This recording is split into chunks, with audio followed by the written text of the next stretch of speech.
Hello folks, welcome to the channel. If you wish to learn how to charge your phone in sleep mode with the laptop lid closed, then watch this video. So it's very simple folks, just go to device manager, click on it and then look for universal series bus controllers, expand this and then on USB root hub right click on it, go to properties and click on power management. In there we will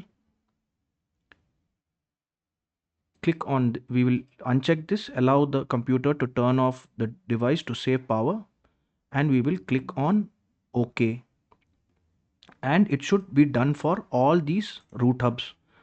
So we'll go to properties, power management and then uncheck this and click on OK.